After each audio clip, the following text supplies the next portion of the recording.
Aidez-moi, je suis malheureuse. Voici Pinocchio. C'est ainsi qu'un mensonge grandit jusqu'à ce qu'il se voit comme le nez au milieu de la figure. Allons, Pinocchio, tu dois avouer. Ah, Maxime Larve. Oh merde. Ah putain, je suis bien. Ah, Maxime Larve, t'es le meilleur. Putain. Ah, Maxime Larve, putain, t'as osé quand même. Hein. T'as osé quand même. Putain de merde. T'as osé t'exprimer quand même. J'en reviens pas, quoi. Quand j'ai vu ça, j'ai sursauté. Les gens, ils m'ont envoyé ça, ils m'ont dit, mais ils respectent rien. Tu respectes pas les enfants qui ont galéré dans la cité. Là, ceux qui reçoivent des colis en ce moment-là. Et là, ça reçoit des colis alimentaires dans les cités. Et on parle pas de tes après-midi avec Marie-Églantine et tes petits morceaux de foie gras au goûter. Mais t'es un ouf. Non, mais attends, mais c'est un ouf ce mec. Non, mais attends, mais c'était malade ces gens-là. Mais la vérité, il respecte pas la misère. Il est en train de nous donner des leçons. Il y va hein, sans pitié, le mec. Il y va sans pitié. Pinocchio. Mais je dois dire une chose. Franchement, vous sentez qu'il est malheureux. Hein. Ça se passe trop mal pour lui. Vous avez vu ce que je fais. Là, ça fait des années. Vous voyez. Et puis en plus, il va encore se cramer. Hein. Quand je vous ai dit que soi-disant son compte qui était fermé, soi-disant, il n'avait plus de compte, bah, là, il nous montre tous les jours que c'est bien lui derrière son compte. Hein. Hein, vous avez encore preuve que tout ce que je vous raconte, c'est la vérité. Ce mec-là, c'est des escrocs. S'il vient pas en France, vous savez pourquoi il vit pas en France? Parce que s'il vient en France, il se fait découper. Ce mec-là, s'il vient en France, il se fait découper. Là, il fait son malin à Miami, tout ça. Et le mec, comme il vient ici, vous avez bien vu avec TPMP, ça bégaye. Et vous savez ce qui le dérange, finalement, dans la série de Gaston Bide? Je vais vous dire, moi, qui le dérange. C'est qu'en fait, elle est inspirée, il y a beaucoup de choses qui sont inspirées sur lui. Moi, j'ai pas vu la série, hein, personnellement, mais on m'a expliqué. En fait, tout le monde explique que c'est un gros traître, un gros manipulateur. Et en fait, Franck, comme il connaît des gens que je connais, on se connaît tous, hein. Et en fait, ils l'ont tout expliqué. Et ça, il n'a pas encaissé.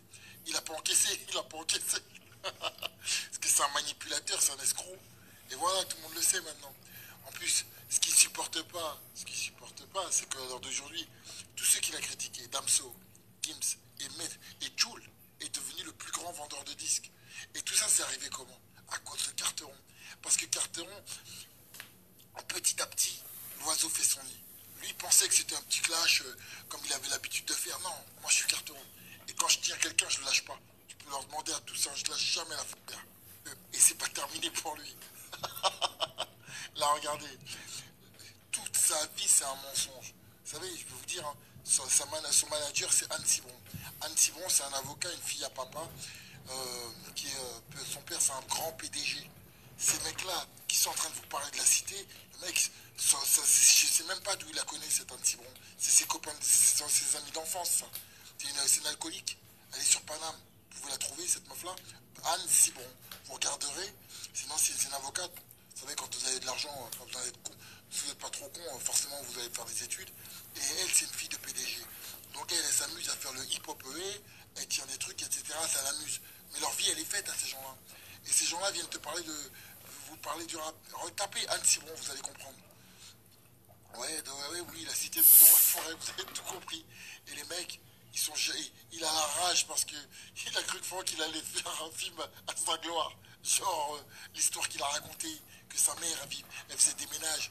Mais vous avez déjà vu un mec, vous avez déjà entendu parler d'un mec de cité, sa mère elle se fait soulever pour 1 million d'euros? Mais vous êtes con quoi, vous avez déjà vu ça? Sa daronne elle s'est fait soulever pour 1 million d'euros. C'est qu'ils savaient très bien où ils allaient. Les Burger, c'est des gens extrêmement riches. Le mec, il vous a mis une casquette à envers, il a fait le métis et hop, hop, hop, hop, hop, hop, hop. Oh là là, grand manque de respect aux gens des cités. Et vous, parce que c'est Maxime Larf, comprenez?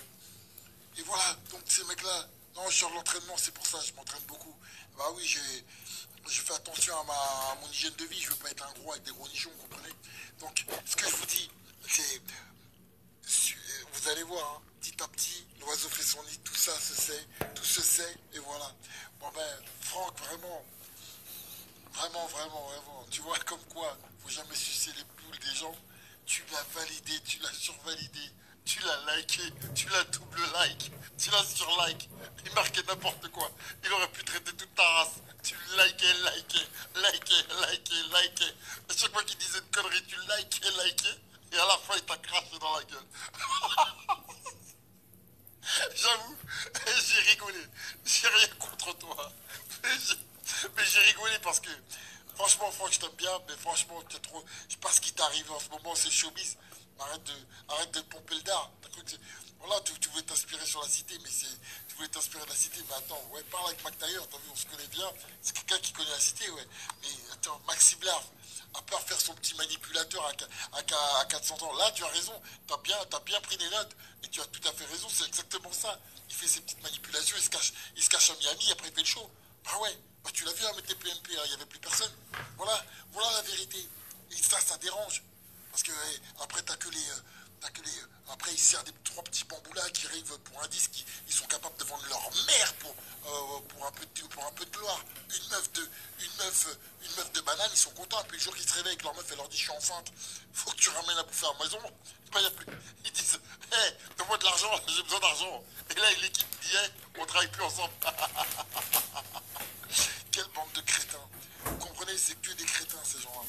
Vraiment, c'est que des crétins. Mais le problème de Maxi Blarf, c'est qu'il a cru que j'étais un gars de la cité, bête comme eux, quoi. Tu vois le mec qui réfléchit pas. Sauf que moi, j'ai toujours bossé pour moi, donc je sais comment ça marche, les rouages du business. C'est pour ça que je l'ai cramé à chaque fois qu'il racontait une connerie. Bon, alors, pour finir, je vais mettre un petit son qui me fait plaisir. Vraiment, je vais me faire un petit son et puis après, on va se faire un petit kiff. Allez, c'est parti. Rof, sincèrement, tu t'es fait niquer à l'époque, il t'a niqué. Non, là, il a été malin quand il t'a fait le coup de la boutique. Mais grâce à ça, j'ai pas fait les erreurs que toi. T'inquiète pas, je vais te manger. Tu vas voir.